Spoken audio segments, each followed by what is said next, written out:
സ്നേഹപൂർവ്വം ഷാമ സീരിയലിൻ്റെ ലേറ്റസ്റ്റ് എപ്പിസോഡിൻ്റെ റിവ്യൂയിലേക്ക് എല്ലാവർക്കും സ്വാഗതം.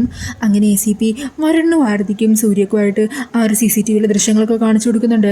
എന്നിട്ട് പറയുവാണ്, ദേ ഈ വണ്ടിയിലാണ് ഷാമ മേഡത്തിനെയും അമൃതയും അവർ പിടിച്ചുകൊണ്ട് പോയിരിക്കുന്നത്. സിറ്റിയിലെ പല ഭാഗങ്ങളിലുള്ള ക്യാമറയിൽ ഇവരുടെ വണ്ടി പതിഞ്ഞിട്ടുണ്ട്. പക്ഷേ ഈ ഭാഗത്തു നിന്ന് വളഞ്ഞു കഴിഞ്ഞാൽ നേരെ ചെല്ലുന്നത് നമ്മൾ ഈ നിൽക്കുന്ന കായലുണ്ടല്ലോ അവിടേക്കാണ്. പിന്നീട് ആ വണ്ടി എങ്ങോട്ടാണ് പോയതെന്നുള്ള ഒരു വിവരമില്ല. അതായത് ഈ കായൽ ദേശത്തേക്ക് ആ വണ്ടി വന്നതിന് ശേഷം അത് പിന്നെ എങ്ങോട്ട് പോയി, പുറത്തേക്ക് പോയോ അല്ലെങ്കിൽ മറ്റെന്താ സംഭവിച്ചത്, അതിനെക്കുറിച്ചുള്ള ഒരു സൂചനയും പിന്നീടുള്ള ഒരു ക്യാമറയിൽ നിന്ന് നമുക്ക് കിട്ടിയിട്ടില്ല. അതേക്കുന്നതും ആരത് ചോദിക്കുന്നുണ്ട്, അല്ല അങ്ങനെയാണെങ്കിൽ ഒരുപക്ഷെ നമ്മുടെ ശ്രദ്ധ മനഃപൂർവ്വം ഇതിലേക്ക് തന്നെ തിരിക്കാൻ വേണ്ടിയിട്ട് അവർ നടത്തി നീക്കൊണ്ടതെങ്കിലോ, അതുകൊണ്ടാണ് ഇവിടെ എത്തിയതിനു ശേഷം പിന്നെ മറ്റൊരു ക്യാമറയിലും ആ വണ്ടി പെടാതെ പോയത്. നമ്മുടെ അന്വേഷണം ഇവിടെ തന്നെ ഒതുക്കണം എന്നുള്ള രീതിയിൽ നമ്മളെ ഡൈവേർട്ട് ചെയ്യാൻ വേണ്ടിയുള്ള ഒരു നീക്കമായിരിക്കില്ലേ സാർ അത്. അന്നേരം പോലീസുകാരൻ പറയുന്നുണ്ട്, അങ്ങനെയാകാം, അതിന് സാധ്യതയുണ്ട്. അത് കേൾക്കുമ്പോൾ സൂര്യ ചോദിക്കണേ, അങ്ങനെയാണെങ്കിൽ സാർ നമ്മളിവിടെ ശ്യാമ മേഡത്തിനോട് തിരിച്ചു നടത്തുന്നത് വെറുതെ ആയി പോകില്ലേ? അവരുടെ നീക്കം മറ്റൊന്നാണെങ്കിൽ അവരിപ്പോൾ വേറെ രീതിയിൽ എന്തെങ്കിലും പ്ലാൻ ചെയ്തിട്ടുണ്ടെങ്കിൽ അത് കൂടുതൽ അപകടത്തിലേക്കല്ലേ പോകൂ. അന്നേരം ACP പറയുന്നുണ്ട്, അങ്ങനെ ഒരു സാധ്യത നമ്മുടെ മുമ്പിലുണ്ട്. പക്ഷേ സാഹചര്യ തെളിവുകൾ വെച്ച് നോക്കുമ്പോൾ നമുക്കിവിടെ ഈ കായലിൽ ശ്യാമയ്ക്ക് വേണ്ടിയിട്ടുള്ള തിരച്ചിൽ നടത്താനേ നമുക്ക് മാർഗമുള്ളൂ. നിങ്ങളെല്ലാവരും ആഗ്രഹിക്കുന്നത് പോലെ ശ്യാമ മേഡത്തിന് ഒരപകടവും പറ്റരുതെന്ന് എൻ്റെ ആഗ്രഹം. ഞാൻ ഒത്തിരി നാളെ ആഗ്രഹിക്കുന്ന ആളാണ് ശ്യാമ മേഡം. മാത്രമല്ല ഞങ്ങൾ തമ്മിൽ നല്ലൊരു സൗഹൃദമുണ്ട്. അതുകൊണ്ട് തന്നെ നിങ്ങളെപ്പോലെ മേഡത്തിനൊന്നും തന്നെ പറ്റിയിട്ടില്ലെന്ന് തന്നെയാണ് എൻ്റെ വിശ്വാസം. എന്നാണെങ്കിലും നമുക്ക് ഉടനെ തന്നെ മേഡത്തെ കണ്ടെത്താൻ പറ്റട്ടെ. ഞങ്ങൾ അതിനു വേണ്ടിയിട്ട് ഊർജിതമായിട്ട് തന്നെ അന്വേഷണം പുരോഗമിച്ചിട്ടുണ്ട്. ഇവിടെ കൂടുതൽ ആഴത്തിൽ തിരച്ചിൽ നടത്താനായിട്ടുള്ള ആളുകളെ മറ്റു ഏർപ്പാടാക്കിയിട്ടുണ്ട്. പിന്നീട് കാണിക്കുന്നത് മുത്തശ്ശിയും പ്രിയങ്കയും കൂടി പുറത്തേക്ക് പോകാനായിട്ട് റെഡിയായി ഒരുങ്ങുന്നതാണ് കേട്ടോ. അങ്ങനെ പ്രിയങ്ക റെഡിയായി കഴിഞ്ഞ് മുത്തശ്ശി അവിടെ കണ്ണാടിന് മുമ്പിൽ നിൽക്കുന്നത് കണ്ട് പ്രിയങ്ക ചോദിക്കണേ, അല്ല മുത്തശ്ശി ഇത് കുറേ നേരമല്ല തുടങ്ങിയിട്ട്, ഇപ്പോൾ കുറച്ച് നാളായിട്ട് മുത്തശ്ശിക്ക് കുറച്ച് ഒരുക്കം കൂടിയിട്ടുണ്ട്. അന്നേരം മുത്തശ്ശി വരണേ, എടി മോളെ ഞാനേ നല്ലപോലെ ഒന്ന് ഒരുങ്ങി വന്നു കഴിഞ്ഞാലേ നിന്നേക്കാളും ചെറുപ്പൊരുക്കും ഞാൻ. എന്നാണെങ്കിലേ നിനക്ക് എൻ്റെ അത്ര സൗന്ദര്യമൊന്നും കിട്ടിയിട്ടില്ല. അന്നേരം പ്രിയങ്ക ചിരിച്ചുകൊണ്ട് പറയണേ, അത് ശരിയാ, ഈ പ്രായത്തിലും മുത്തശ്ശിയുടെ മുമ്പിൽ വെല്ലാനായിട്ട് ആരും വന്നിട്ടില്ല. ആ ഒരു ആഢ്യത്വവും പ്രൗഢിയും സൗന്ദര്യവും ഒക്കെ അല്ലെങ്കിലും എൻ്റെ മുത്തശ്ശി സുന്ദരിയല്ലേ, ബാ നമുക്കിറങ്ങാം. അങ്ങനെ പറഞ്ഞ പ്രിയങ്കയും മുത്തശ്ശിയും കൂടി ഇറങ്ങാൻ തുടങ്ങുമായിരിക്കും. ഈ സമയം അവരെ ദേവം വിളിക്കുക, പ്രിയങ്ക മോളെ ഒന്നിങ്ങോട്ട് വരുമോ, എനിക്ക് ഒരു കാര്യം പറയാനുണ്ട്. അങ്ങനെ സൗമ്യമായിട്ട് ദേവൻ അവർ രണ്ടാളെയും വിളിക്കുവാണ് കേട്ടോ. ഈ സമയം പ്രിയങ്കയും സുകുമാരിയമ്മയും കൂടി ദേവൻ്റെ അരികിലേക്ക് എത്തുക. എന്താ കാര്യം, എന്താ പറയാനുള്ളതെന്ന് വെച്ചാൽ വേഗം പറ. അന്നേരം ദേവൻ പറയണേ, ഇപ്പോഴത്തെ കണിമംഗലത്തെ സാഹചര്യങ്ങളൊക്കെ അറിയാമല്ലോ, രാധികമോൾ ആകെ തകർന്നിരിക്കുമായിരിക്കും. അവളൊന്ന് അവിടെ ചെന്ന് കാണണം എന്ന് ഞങ്ങൾക്ക് ആഗ്രഹമുണ്ട്. അന്നേരം സുകുമാരി ചോദിക്കണേ, അതിനെന്താ ഞങ്ങൾ ആരെങ്കിലും തടഞ്ഞു വെച്ചിട്ടുണ്ടോ? ഞങ്ങൾ പോകണ്ടെന്ന് പറഞ്ഞാൽ നീ എന്തോ പോകാതിരിക്കുന്ന പോലെയാണല്ലോ നിൻ്റെ സംസാരം കേട്ടാ. അതല്ല, കണിമംഗലത്തെ അവസ്ഥയൊക്കെ നിങ്ങൾക്ക് അറിയാവുന്നതല്ലേ.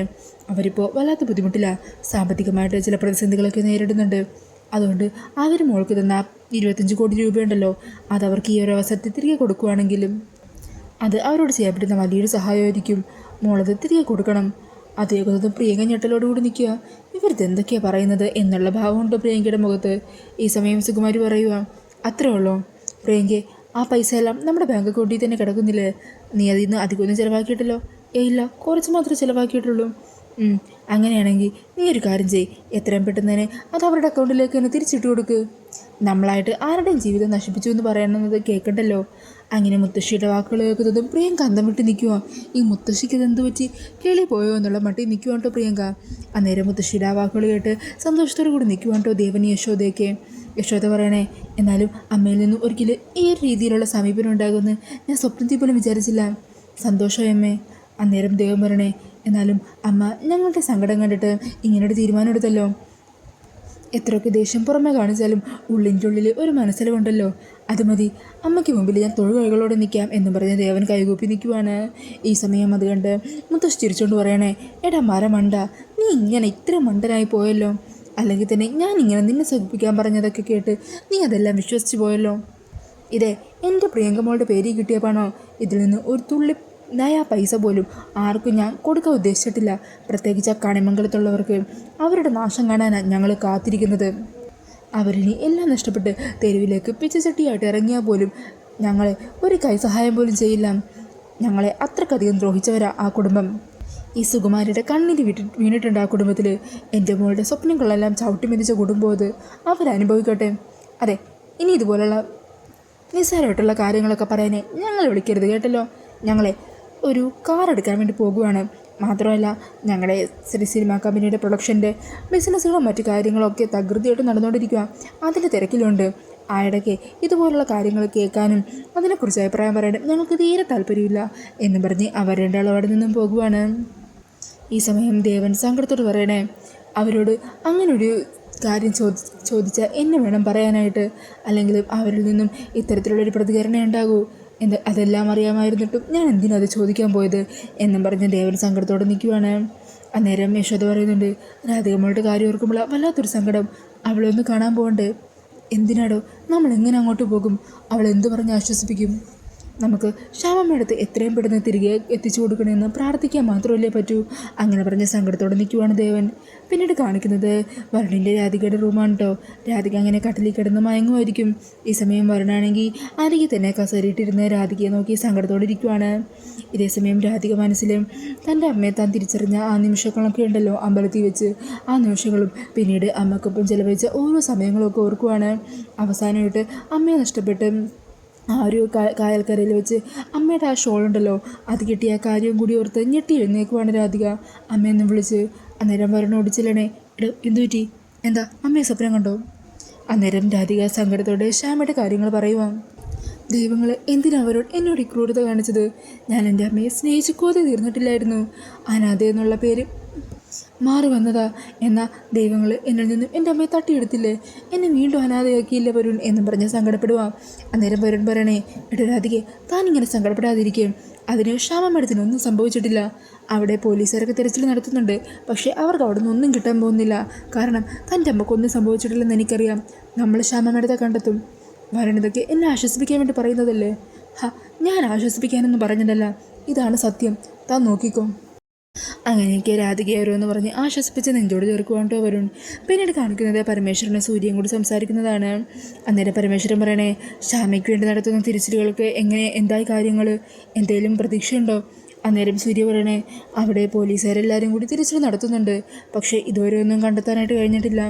ശ്യാമത്തിന് എന്താ സംഭവിച്ചെന്നുള്ള ഒരു വിവരമില്ല. പിന്നെ ഇതിൻ്റെ ഇടയിൽ കമ്പനിയിലെ ചില കാര്യങ്ങളും പ്രതിസന്ധിയിൽ പൊയ്ക്കൊണ്ടിരിക്കുകയാണ്. നമ്മുടെ കുടുംബം തകരാറായെന്നും കണിമംഗലം തകർച്ചയുടെ വക്കിലാണെന്നൊക്കെ ഓഫീസിലും മറ്റു സംസാരമൊക്കെ ഉണ്ട്. എന്നാണെങ്കിലും ഈ വക കാര്യങ്ങളൊന്നും വരുണിനോട് ഇനി പറയണ്ട. അവൻ രാധികയ്ക്കൊപ്പം സമാധാനത്തോടിരിക്കട്ടെ. രാധികമോളെ ആശ്വസിപ്പിക്കാൻ അവൻ കൂടെ വേണം. നമുക്ക് നാളെ ഒരു സ്ഥലം വരെ പോകാനുണ്ട്. ചില വാതിലുകളിൽ മുട്ടാനുണ്ട്. എന്തെങ്കിലും സഹായം കിട്ടിയാൽ തൽക്കാലം ഒന്ന് പിടിച്ചു നിൽക്കാനാകുമല്ലോ. സത്യം പറഞ്ഞാൽ മനസ്സാകെ കൈവിട്ട് നിൽക്കുവാണ്. നിയന്ത്രണം വിട്ട അവസ്ഥയിലാണ്. എന്നാലും കുടുംബത്തെ രക്ഷിക്കാനായിട്ട് ഒരു അവസാന കൈശ്രമം പോലെ ചില ശ്രമങ്ങളും കൂടി നടത്തി നോക്കാം. സൂര്യ, നീ എൻ്റെ ഒപ്പം ഉണ്ടാകണം. നീ എൻ്റെ ഒപ്പം നാളെ വരണം. വരണെന്താണെങ്കിലും ഇവിടെ തന്നെ നിൽക്കട്ടെ. ശ്യാമയുടെ കാര്യങ്ങളും ഒന്നും അറിയാൻ പറ്റിയിട്ടില്ലല്ലോ. അപ്പോൾ രാധികമോൾക്കൊരു ധൈര്യമായിട്ട് അവനിവിടെ വേണം. നമുക്ക് എന്താണെങ്കിലും നാളെ തന്നെ അങ്ങോട്ട് പോകാം. ശരിയച്ചാ, അച്ഛൻ്റെ കൂടെ എന്തിനാണെങ്കിലും ഞാനുണ്ട്. പിന്നീട് കാണിക്കുന്നത് പ്രിയങ്കയും സുകുമാരിയും കൂടി അവർ തുടങ്ങാൻ പോകുന്ന പ്രൊഡക്ഷൻ കമ്പനി ഉണ്ടല്ലോ, അതിൻ്റെ ഓഫീസിലിരിക്കുന്നതാണ്. അങ്ങനെ അവിടുത്തെ സെറ്റപ്പിൽ സന്തോഷത്തോടു കൂടി ഇരിക്കുവാണ്ടോ സുകുമാരി. ഈ സമയം പ്രിയങ്ക പറയുന്നുണ്ട്, സത്യം പറയാലോ മുത്തശ്ശി ഇപ്പോൾ കണ്ടാൽ ഒരു പ്രൊഡ്യൂസറിൻ്റെ ഗെറ്റപ്പും ഭാവവും ഒക്കെ ഉണ്ട്. നീ കണ്ടോ മോളെ, കുറച്ച് ദിവസത്തിനകം ഇതുമായിട്ടെല്ലാം ഞാൻ നല്ലപോലെ പൊരുത്തപ്പെടും. പിന്നെ ആൾക്കാരൊക്കെ ഈ സുകുമാരി മേഡത്തെ കണ്ട് ഒന്ന് കണ്ണും തള്ളി അന്തം വിട്ട് നിൽക്കും. ഈ സമയത്തായിരിക്കും ശരത്ത് അങ്ങോട്ടേക്ക് വരുന്നത്. അതെ സുകുമാരി മേഡം, ഇന്ന് പ്രൊഡ്യൂസറിനെ കാണാനും കഥ പറയാനായിട്ട് 2 റൈറ്റേഴ്സ് വരുന്നുണ്ട്.